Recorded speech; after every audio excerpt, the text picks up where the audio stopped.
Welcome to the Mastercars Pro channel. Today we will talk about the problems and weaknesses of this wonderful car. We're starting with the power units as usual.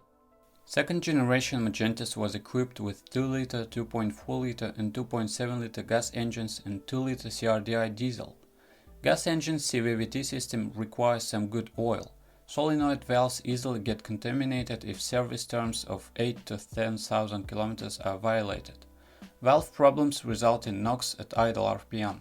Valve can be cleaned to address that issue. Gas engines can have oil pan seal leakages. Front camshaft bearing seal leakages also appear at 150,000 km.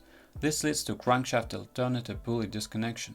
Valve clearances must be manually adjusted every 80 to 100,000 of kilometerage. Shaft position sensors and lambdas malfunction can start at 100 to 120,000 km.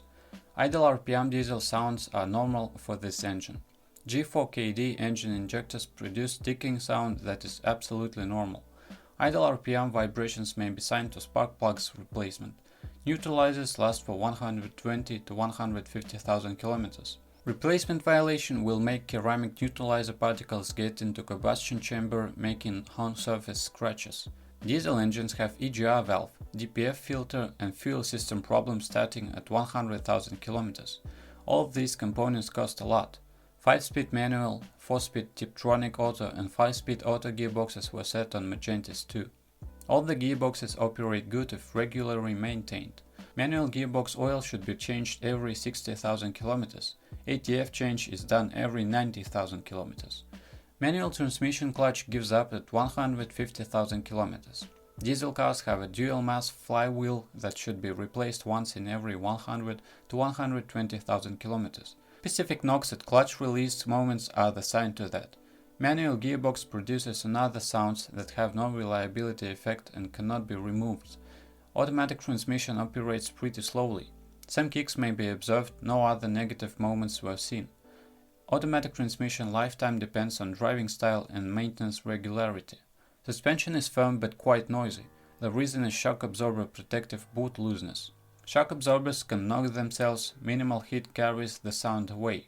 Shock absorbers were revised in 2010, so problem disappeared. Camber link mounting bolts get rusted and hard to disconnect. Regular camber bolt greasing will help camber adjustment. Original suspension pads have good rigidity. Torsion bar links need replacement at 40 to 50,000 km, mounts can make it to 80,000 km. Front suspension bushings operate for 100 to 150,000 km as well as wheel bearings and shock absorbers. Ball joint lifetime is about 200,000 km. Rear suspension upper control arm joints fail at 100 to 130,000 km. Other elements can make it to 150 to 200,000 km. Problems occur at 100,000 km and are connected to replaceable plastic bearings.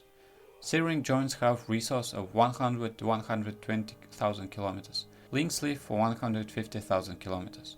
Brakes are rigid and require caliper guides regular greasing. Handbrake cable oxidization may occur if handbrake is not used. Materials are rather premium, interior is quality assembled and durable. Noise insulation though is definitely weak. You can hear wheels spinning while driving rocky and rainy roads. You can add some noise insulation and problem will be gone. Steering wheel and shifter leather is easily friction worn. Electric driven vent system throttles can get broken. Auto conditioner automatically turns on with rear windscreen heating. Some problems may occur in other systems and attentive diagnosis is the only way to discover them. Paint job is pretty soft and thin traditionally for Korean vehicles. Corrosion resistance is high, some weaknesses remain though. Rear vent hole is the one of them.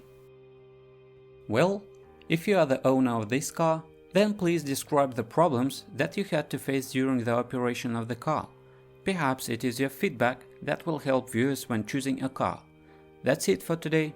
Thanks everyone for attention. It isn't much work for you to subscribe to the channel. See you soon.